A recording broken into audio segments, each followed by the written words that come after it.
번째 종목은 카카오입니다.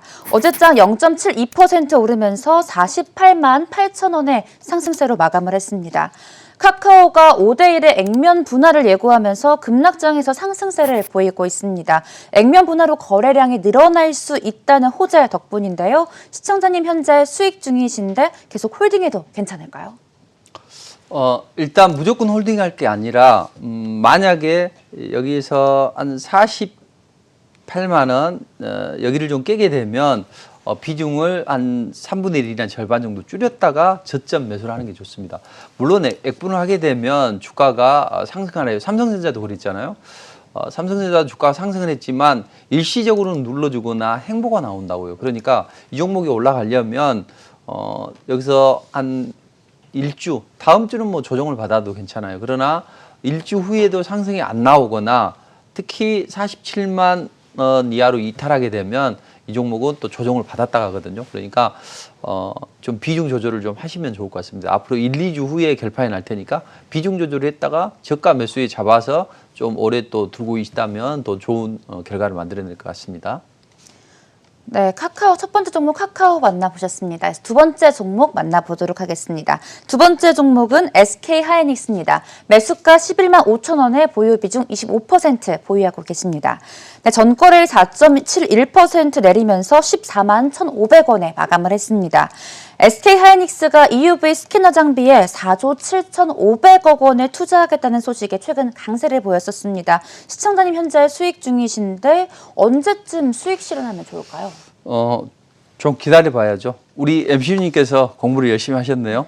근데 그 장비 도입권 때문에 이 장비가 글로벌에서 한 기업이 지금 만들어내는데 이게 장기가 따기가 어려워요. 그런데 한꺼번에 20대 정도를 뭐 구매하겠다. 그래서 앞으로 이 부분이 SK하이닉스 주가를 자극하면서 상승이 나왔는데 지금 대안은 삼성전자보다는 SK하이닉스죠. 그래서 SK하이닉스는 일단은 뭐 이 21선까지는 눌림을 준다 하더라도 전혀 괜찮습니다. 그러니까 지금 당장은 팔 필요가 없고 시장이 안 좋음에도 치고 올라가잖아요. 자, 그런 것을 감안하면 지금 한 13만 원만 이탈하지 않는다면 일단은 홀딩 전략이고, 다만 이제 올라갈 때는 계속적으로 올라가지만은 않을 겁니다. 그래서 3월 달에는 어떻게든 좀 일부 탄력이 좀 주춤하면 샤이시를 하는 게 좋아요. 물론 아까 말씀드렸던 장비 도입 때문에 올라가는 것도 있지만 SK하이닉스 보면 전체 직원한테 좀 30% 할인해서 주식을 살 수 있는 그런 권리를 준다고 합니다. 자, 그렇게 되면 그런 매수세도 또 무시할 수 없기 때문에 이 종목은 계속적으로 올라가기보다는 한번 눌림목을 줄 것이다. 그렇지만 지금 당장은 팔 필요는 없고 한 3월 달까지는 좀 가져가 보자. 대신 그 전략은 한 13만 원 이탈하지 않는 범위 내에서 보자. 이렇게 정리를 하겠습니다. 네, SK하이닉스 13만 원만 이탈하지 않으면 홀딩하라는 전략 제시해 주셨습니다.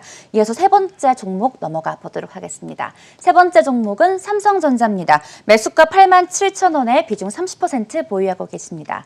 삼성전자 전거래일 3.28% 내리면서 8만 2,500원에 마감을 했습니다.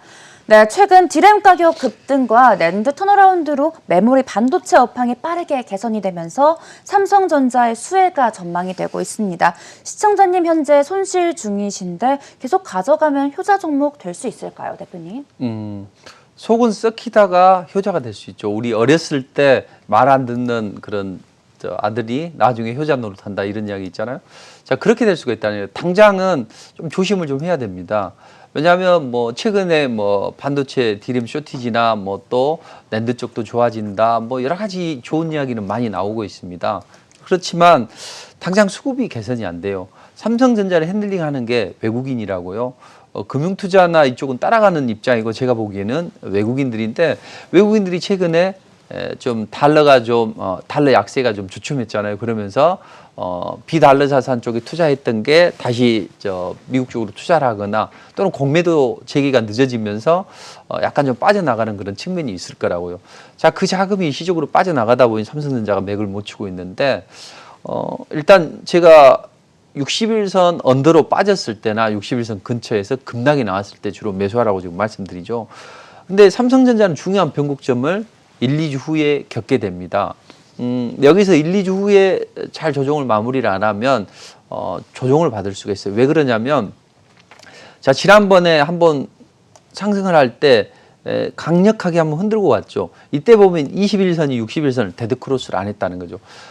분명히 이평선은 후행성이라 믿지 않는 투자자들도 있지만 그것을 거꾸로 생각을 해보면 조만간 여기서 빨리 주가가 못 올라가면 이 주가가 조금만 하락해도 이 파란 굵은 선 21선이 60일선을 데드크로스를 할 거란 이야기죠. 그렇게 되면 60일선 데드크로스 하게 되면 최소한 2주에서 한 달은 기간 조정을 받아야 된다고요. 그래서 여기 보시면 여기서는 20선하고 60선 사이에 공간이 있는 상태에서 상승을 했고 작게 흔들어서 근데 여기에서는 삼성전자가 20선하고 60선하고 이 공간이 있지만 이 강하게 흔들었기 때문에 빨리 못 올라갔기 때문에 21선이 61선을 이렇게 데드크로스를 했다고요. 그렇게 됐을 때 틀림없이 2주에서 한 달 정도는 기다려야 된다고요. 이런 식으로. 자, 그래서 삼성전자가 만약에 여기서 제가 조금 길게 말씀드렸던 이유는 삼성전자가 중요한 변곡점이 오는데 생각보다는 좀 취약해요. 그래서 한번 흔들릴 수가 있어요. 근데 시장이 안 좋으면 흔들릴 수가 있는데 일단 60일선은 찍는다고 봐야죠. 제가 몇 달 전부터 그런 이야기 했죠. 첫 번째 삼성전자 시장 급락할 때는 조정이지만 이때 11선에서 한번 조정받았을 때 매수 타이밍이다. 이번에 21선에서 기다려라. 이번엔 61선 언더로 강력하게 흔들었을 때 해라. 처음에는 아닐 것 같지만 결국은 그런 시기가 왔다는 거죠. 그러니까 앞으로 삼성전자는 이 61선을 한번 이탈하고 나서 강력한 반등이 좀 들어와야 됩니다. 그렇지 않으면 시간이 좀 어려워지는 거니까. 그래서 30%면 일단은 만약에 한 1, 2주 안에도 못 가면 비중을 3분의 1 정도 줄였다가 기다리는 거죠. 흔들기만 해라. 그래서 바닥에서 받겠다 해서 강력하게 장대 연봉 하나 흔들고 한 하루 이틀 뭐 좀 쉬어가면 그때 매수하는 전략을 권해드리도록 하겠습니다. 네, 1, 2주 내에 반등하지 않을 시 3분의 1 정도로 비중을 축소하라는 지시해 주셨습니다. 이어서 네 번째 종목 만나보도록 하겠습니다. 네 번째 종목은 네이버입니다. 매수가 27만 7천 원에 비중 20% 보유하고 계십니다. 어제장 2.09% 내리면서 37만 5천 원에 장을 마쳤습니다. 최근 네이버 40만 원대를 돌파하는 모습을 보이기도 했었는데요. 아주 기분 좋은 수익 중이세요. 계속 들고 가도 괜찮을까요, 대표님? 나쁘지 않습니다. 오늘 참 그 종목들이 단촐하네요. 반도체 두 종목, 또 인터넷 두 종목 이렇게 되는데 지금 네이버나 뭐 카카오나 움직임이 좋은데 바로 빠지지는 않습니다. 다만 탄력은 좀 둔화될 수가 있어요. 그래서 탄력이 둔화되는 징후는 항상 뭘로 보시면 되냐면 이 21선을 기준으로 보시면 됩니다. 월봉이나 주봉상은 흐름이 흐트러지지 않았는데 일봉에서는 21선을 이렇게 한번 찍었다는 거죠. 항상 그 21선을 한번 무너뜨리기 전에 21선을 터치를 하면 일단 위험수위에 왔다 이렇게 생각을 하고 이걸 빨리 한 일주일 내에 올라서야 된다고요. 그때 올라섰죠. 자, 지난번에는 여기서 못 올라섰죠. 그러니까 지수가 이렇게 조정을 받는 거죠. 그래서 21선을 터치를 하고 21선 언저리 있으면 반드시라고 해야 될 정도로 한 1, 2주 안에 빨리 안 올라가거나 21선을 추세적으로 빠지게 되면 일단 최소한 기간 조정을 받아야 된다고요. 그래서 이 네이버는 한 35만 원대 이탈하지 않는 35만 원 5천 원 이탈하지 않는 범위 내에서 보시고 한 1, 2주 안에 빨리 안 나오면 상승이 안 나오면 20%니까 일부 3분의 1이라도 좀 차익 실현을 하시고 오히려 저점에서 기다리시는 전략이 좋아요. 그래서 지금은 탄력이 둔화되고 있다. 근데 탄력이 둔화된다고 해서 바로 빼지는 않거든요. 삼성전자도 보시면 바로 21선까지 와가지고 여기서 바로 빼지는 않아요. 그러나 괴롭죠.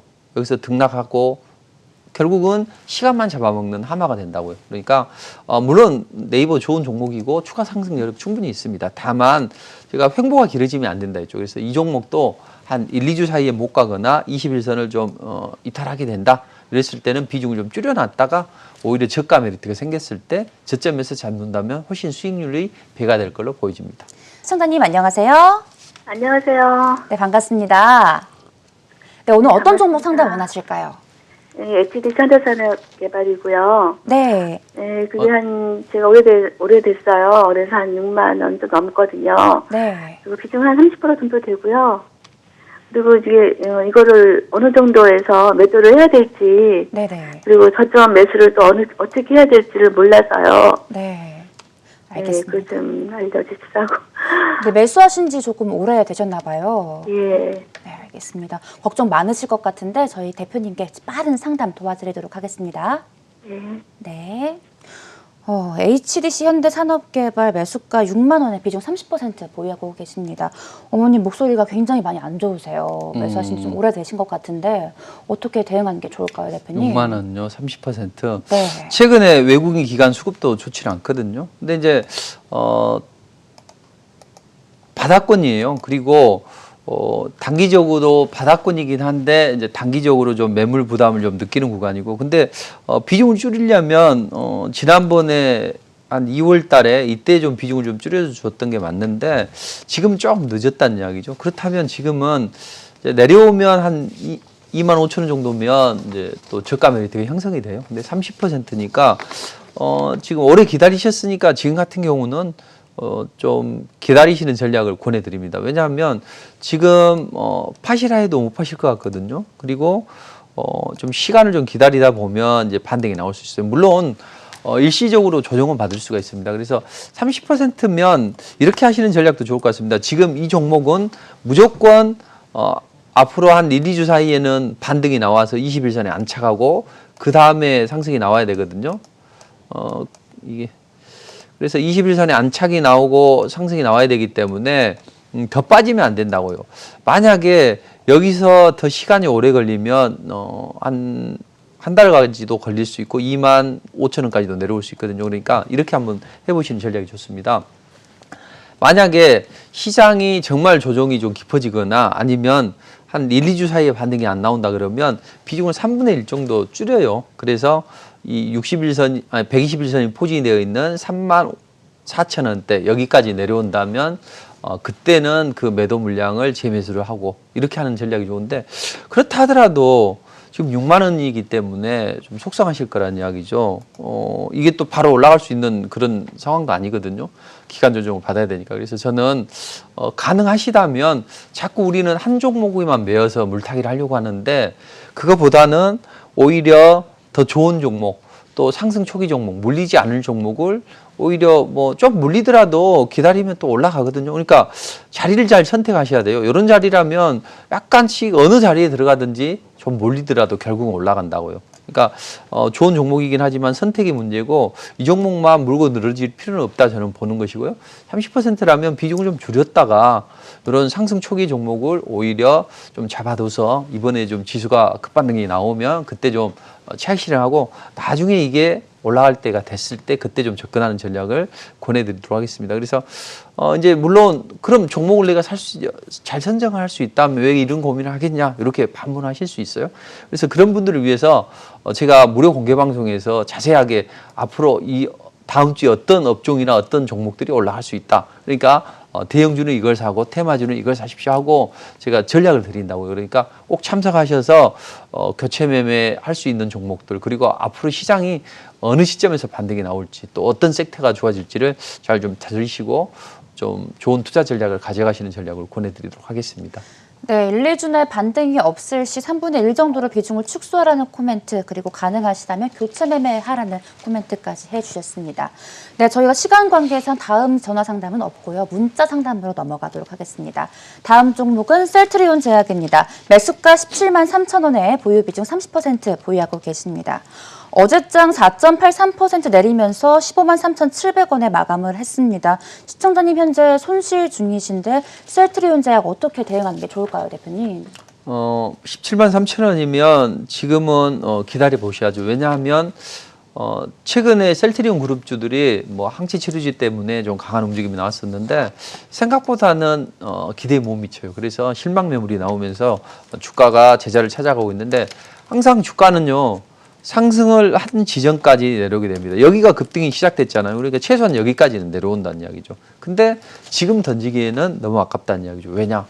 앞으로 시장에 올라가려면 셀트리온, 코스닥에 올라가려면 셀트리온 제약이나 셀트리온 헬스케어 이런 바이오주들로 일단은 지수를 좀 핸들링을 해야 되거든요. 근데 당장은 메리트는 좀 적어도 이미 이제 가격 조정을 많이 받았으니 지금 기다리시는 전략이 좋고, 그렇다면 많이 대신 올라가게 되면 한 20만 원대나 조금 더 올라가면 일단 22만 원 이런 식으로 해서 분할로 좀 비중을 줄여주는 게 좋아요. 물론 지배구조 개편과 관련해서 또 앞으로 시장이 또 걸맞는, 변이에 걸맞는 그런 치료제를 내놓을 수도 있어요. 그렇지만 그 모멘텀으로 움직이는 건 일단은 약발은 끝났다 이렇게 생각을 하시고 조금 더 버텨내시고 12만 7천 원만 추세적으로 이탈하지 않는다면 일단 홀딩 전략을 권해드리도록 하겠습니다.